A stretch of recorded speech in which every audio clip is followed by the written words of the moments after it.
আজকে আমার গীতা পাঠের ষষ্ঠম অধ্যায়ের বিজ্ঞান যোগের ৮ নম্বর শ্লোক। হরে কৃষ্ণ। রসহ মনসু কন্তেয় প্রভাস্মি শশী শুদ্ধয় প্রণব সর্ব বেদেষু শব্দ খে পুরুষং নিষু। রস মানে স্বাদ, অহম মানে আমি, অশ্রু মানে জলে, কন্তেয় মানে হে কন্তিপুত্র, প্রভা মানে জ্যোতি, অস্মি মানে আমি হই, শশী সূর্যয় চন্দ্র ও সূর্যের, প্রণব মানে ওঙ্কার, সর্ব মানে সমগ্র, বেদেষু মানে বেদে, শব্দ মানে শব্দ, কে মানে আকাশে, পুরুষোত্তম মানে ক্ষমতা, নিষু মানে মানুষের। অনুবাদ: হে কন্তেয়, আমি জলের রস, চন্দ্র ও সূর্যের প্রভা, সর্ব বেদের প্রণব, আকাশের শব্দ এবং মানুষের পুরুষ। তাৎপর্য: এই শ্লোকে বর্ণনা করা হয়েছে কিভাবে ভগবান তার বিভিন্ন জড়াশক্তি ও চিৎ শক্তির দ্বারা সর্বত্র পরিব্যাপ্ত।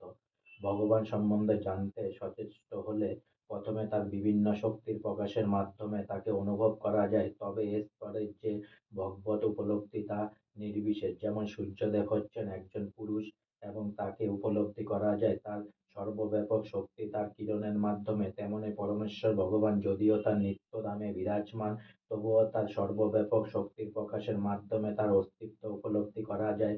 জলের স্বাভাবিক স্বাদ হচ্ছে জলের একটি সক্রিয় ধর্ম।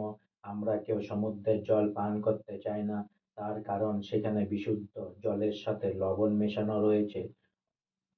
আস্বাদের শুদ্ধতার জন্যই জলের প্রতি আমাদের আকর্ষণ, এবং এই শুদ্ধ আস্বাদন ভগবানেরই অনন্ত শক্তির একটি অভিপ্রকাশ। নির্বিশেষবাদীরা জলের স্বাদের মধ্যে ভগবানের অস্তিত্ব অনুভব করে, এবং সর্বিশেষবাদীরাও ভগবান যে করুণা করে মানুষের তৃষ্ণা নিবারণের জন্য জলের সৃষ্টি করেছেন, তার জন্য তার গুণ কীর্তন করেন।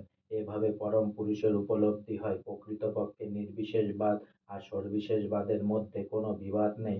তিনি বাস্তবিক ভগবানকে জেনেছেন। তিনি জানেন যে নির্বিশেষ ও সর্ববিশেষ উভয় রূপে তিনি সর্বকিছুর মধ্যে বিরাজ করছেন, এবং এতে কোনো বিরোধ নেই। তাই শ্রী চৈতন্য মহাপ্রভু মহা মহিমান্বিত অচিন্ত্য ভেদাভেদ তত্ত্ব, অর্থাৎ একই সাথে একত্র ও পৃথকত্ব প্রতিষ্ঠিত করে আমাদের পূর্ণ ভগবত তত্ত্বজ্ঞান দান করেছেন। সূর্য ও চন্দ্রের রশ্মিচটা ও মূলত ভগবানের দেহ নির্গত নির্বিশেষ ব্রহ্মজ্যোতির থেকে প্রকাশিত হয়, তেমনই বৌদ্ধিক মন্ত্রের প্রারম্ভে ভগবানকে সম্বোধন সূচক অপ্রাকৃত শব্দ ব্রহ্ম, প্রণব বা ওঙ্কার মন্ত্র ভগবানের থেকে প্রকাশিত হয়েছেন। যেহেতু নির্বিশেষবাদীরা পরমেশ্বর ভগবান শ্রীকৃষ্ণকে তার অসংখ্য নামের দ্বারা সম্বোধন করতে খুবই ভয় পায়, তাই তারা অপ্রাকৃত শব্দ ব্রহ্ম ওঙ্কারের মাধ্যমে তাকে সম্বোধন করে। কিন্তু তারা বুঝে না যে ওঙ্কার হচ্ছেন ভগবান শ্রীকৃষ্ণের শব্দ প্রকাশ, কৃষ্ণ ভাবনার পরিধি সর্বব্যাপ্ত। তাই শ্রীচৈতন্য তাই কৃষ্ণ চেতনার উপলব্ধি তিনি লাভ করেছেন। তার জীবন সার্থক। ভগবান শ্রীকৃষ্ণকে যারা জানে না তারা মায়াবদ্ধ। শ্রীকৃষ্ণ সম্বন্ধে অবগত হওয়াই হচ্ছেন মুক্তি, আর তার সম্বন্ধে অজ্ঞ থাকাই হচ্ছেন বন্ধন। আজকে আমার গীতা পাঠের সপ্তম অধ্যায়ের বিজ্ঞান যোগের ৮ নম্বর শ্লোক এখানেই সমাপ্ত হলো। তাই অনেক অনেক সাবস্ক্রাইব করুন, অনেক অনেক লাইক করুন, অনেক অনেক ভালো থাকুন, অনেক অনেক সুস্থ থাকুন, অনেক অনেক আনন্দে থাকুন, অনেক অনেক হেল্প করুন, আর সঙ্গে বলুন হরে কৃষ্ণ কৃষ্ণ কৃষ্ণ হরে হরে, হরে রাম রাম রাম হরে হরে, রাধে রাধে, হরে কৃষ্ণ।